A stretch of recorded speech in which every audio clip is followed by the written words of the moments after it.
দীর্ঘ 1-2 বছর তারও বেশি হতে পারে এইখানে যারা তৃণমূল কংগ্রেসের যারা কর্মীরা ছিল তারা এই যে আধার কার্ডগুলো দেখুন, একটা নয়, দুটো নয়, চারটে নয়, পাঁচটা নয়, দেখুন এতগুলো আধার কার্ড তারা নিয়ে রেখে দিয়েছিল সাধারণ মানুষের। তারা চেয়ে পায়নি, তারা বহুবার এসছে সাধারণ মানুষ যাদের আধার কার্ড, যে আমাদের আধার কার্ডগুলো এসছে, পিয়ন দিচ্ছে না, শুনেছি আপনাদের কাছে আছে, কোথায়? নেই নেই নেই নেই করে অনেক দিন ধরে এখন ওই আধার কার্ডগুলো পড়ে রয়েছে। শুনেছি আই কার্ডও রাখা হয়েছে, কিন্তু আই কার্ডগুলোর খোঁজ আমরা এখনো পাইনি। আই কার্ডগুলো নাকি এখানে আপনি যেটা দেখাচ্ছেন এখানে তো সব খামের মধ্যে, ভেতরে সব আধার কার্ড রয়েছে।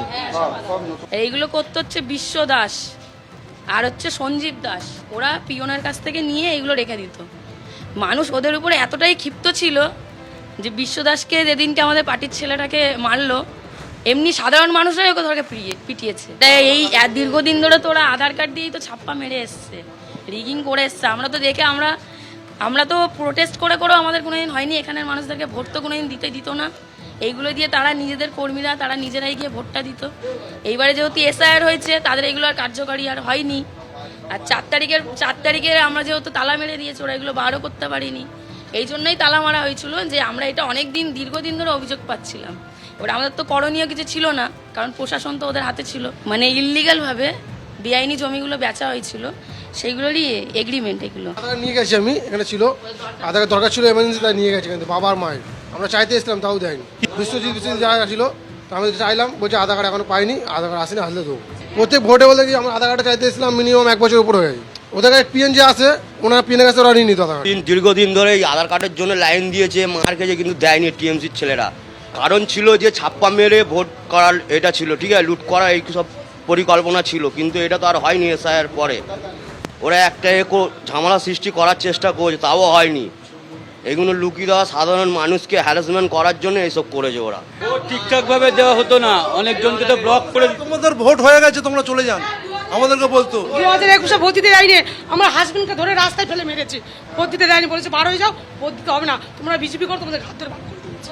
আমাদের ভোট দিতে গেছি, আমি বোতাম টেপার আগে বোতাম টিপে দিয়েছি। সব মিলিয়ে পুলিশের দ্বারস্থ হচ্ছেন তারা, এমনটাই তারা জানাচ্ছেন। ক্যামেরা কৌশিক কর্মকারের সাথে আবির দত্ত, এবিপি আনন্দ, কলকাতা। বিধাননগর এলাকায় তৃণমূলের পার্টি অফিস থেকে উদ্ধার প্রচুর আধার কার্ড। স্থানীয় বাসিন্দা এবং বিজেপির কর্মী সমর্থকরা তারা অভিযোগ করছেন তাদের ভোট দিতে দেওয়া হতো না, পিয়নের কাছ থেকে নিয়ে নেওয়া হতো সমস্ত আধার কার্ড। আর এই নিয়ে বিজেপি বিধায়ক শারদ দত্ত মুখোপাধ্যায় কি বলছেন শুনুন।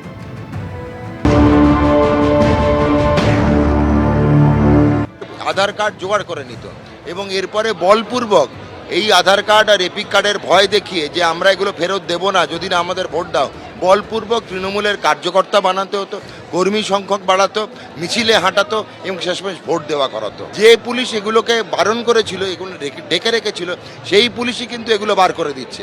সবাই তখন সব জানতো। প্রশাসনের চাপে, প্রশাসনিক সন্ত্রাসে পুলিশও কিন্তু একটি কাবু হয়ে বসেছিল। এখন সেই সন্ত্রাসমুক্ত পুলিশ প্রশাসনিক দায়বদ্ধতা পালন করছে। এগুলো খতিয়ে দেখতে হবে, ছোটোখাটো নয়। এটুকু মাথায় রাখতে হবে, কেঁচো ঘুরতে গিয়ে সাপ বেরোচ্ছে এখন। এইগুলো আরও বেরোবে। খালি পশ্চিমবঙ্গের বিধানসভার বাসন্তী কলোনি 35 নম্বর ওয়ার্ড নয়, বাকি জায়গা দেখুন সর্বত্র বেরোয়। প্রত্যেকটা তৃণমূলের পার্টি অফিস ছানবিন করার সত্তর প্রয়োজন। এবিপি আনন্দ, এগিয়ে থাকে, এগিয়ে রাখে।